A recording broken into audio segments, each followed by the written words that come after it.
کہ 8ویں امام کو مامون نے اپنے فائدے کے لیے مدینے سے مرو بلایا.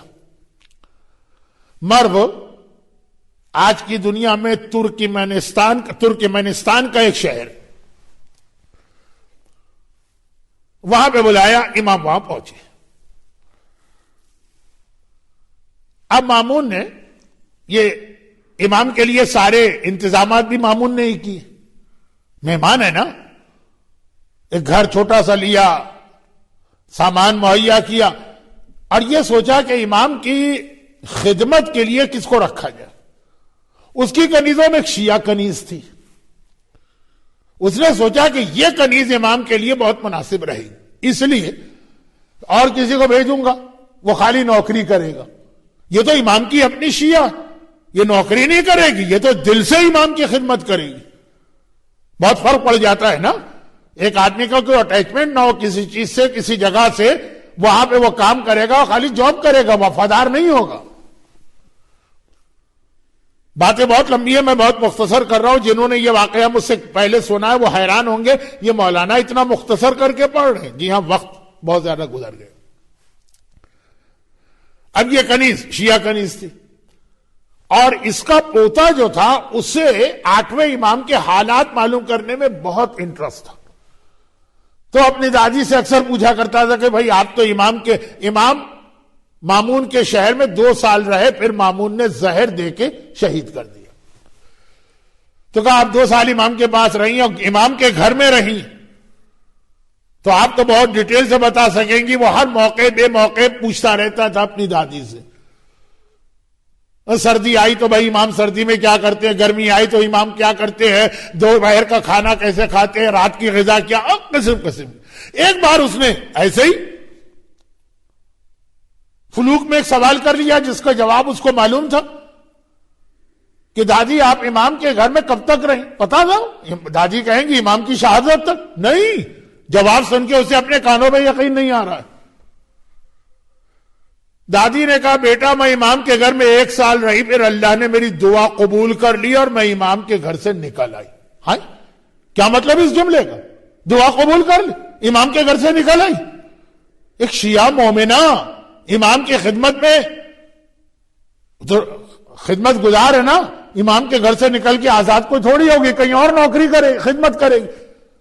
تو یہ کیا اس نے کہا؟ پوتے نے کہا دادی یہ میں نے کیا سنا, آپ نے کیا کہا؟ کہا ہاں بیٹا.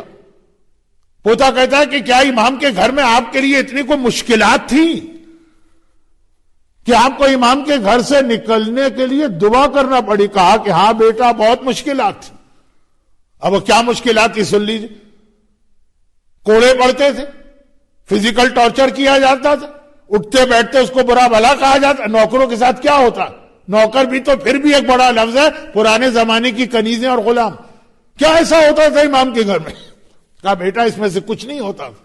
ہوتا کیا تھا سن لیجیے. یہ 8ویں امام کا واقعہ. کہا میں مامون کی کنیز تھی, اس کے محل میں رہتی تھی, ٹھاٹ سے رہتی تھی, جس طرح چاہے سوؤں, جب چاہے جاگوں, نہ کھانے میں پابندی, نہ زندگی گزارنے میں. امام کے گھر میں آئی تو بڑی خوشی کے ساتھ کہ اللہ میری قسمت, مجھے اپنے مولا کی خدمت کا موقع مل رہا. لیکن یہاں آ کے باقی ساری باتیں تو پھر بھی میں نے برداشت کر لی. باقی باتیں کیا؟ کہا کہ میوزک چھوڑنا پڑی, گانا بجانا چھوڑنا پڑا, وہ جو مامون کے یہاں روزانہ رات کو ڈانس پارٹی آتی ہے اس سے محروم ہونا پڑا, وہ جو وہاں شرابیں پی جاتی ہے وہ چھوڑنا پڑی, وہ جو وہاں حرام کھائے جاتے ہیں, مامون کے محل میں کیا ہوتا ہوگا, وہ ساری چیزیں چھوڑنا پڑی امام کے گھر میں آ کے. چلو وہ تو پھر بھی برداشت کر لیا میں نے. لیکن امام کے گھر میں ایک کنیز نوکر تھی جس کا صرف یہ کام تھا کہ روزانہ فجر کی نماز کے وقت تمام عورتوں کو اٹھائے, اور ایک غلام تھا جس کا کام تھا سارے مردوں کو اٹھائے. کہ امام کا آرڈر تھا کہ میرے گھر میں کوئی مرد یا عورت ایسا نہیں رہ سکتا کہ جو اپنی نماز قضا کرے.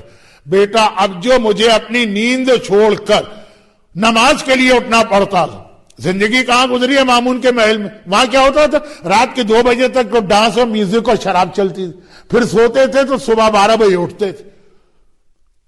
اور یہاں امام کے گھر میں آ گئی تو پوری زندگی کی ہیبٹ, اب نماز کے لیے اٹھنا پڑ رہا. وہ جو کچی نیند, ایک بار آدمی اٹھ جائے, 2 بار آدمی اٹھ جائے, مہینے میں ایک آدھ مرتبہ زحمت روزانہ. میں دل میں سوچتی تھی اس سے میں اس محل میں اچھی نہیں تھی.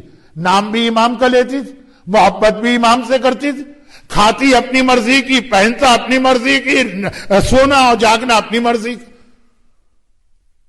دیکھیں اب یہ بہت چھوٹا سا واقعہ بتا رہا کہ جب امام زمانہ آئیں گے تو بہت سے مومنین کے لیے وہ اینٹی کلائمیکس ہو جائے گا.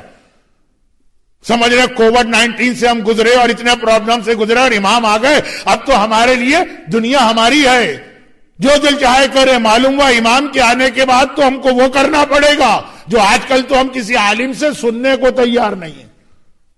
عمل تو دور کی بات ہے, کوئی عالم ایسی باتیں پڑھ دے.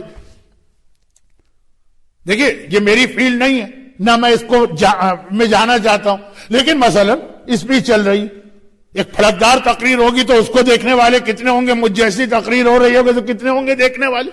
سننے کو تیار نہیں ہے. امام زمانہ کے آنے کے بعد تو عمل کرنا پڑے گا. کیا یہ بے حجاب عورتیں اس حجاب کو مان لیں گی جو امام بتائیں گی؟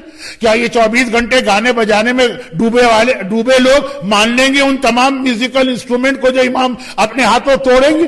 یہ اپنی نمازیں قضا کرنے والے, یہ مومن سے فراڈ کرنے والے, یہ صرف اور صرف اور صرف سیلفش اور خود غرض لوگ,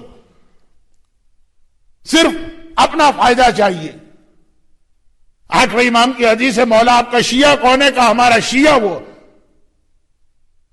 کہ جو روزانہ صبح کو یہ دیکھتا ہے کہ میں آج کس مومن کی مدد کر سکتا ہوں. اب جیسے آج کل کووڈ-18 ہے, کتنے ہی لوگ ایسے فراڈ کر رہے ہیں, میں جانتا ہوں پرسنلی.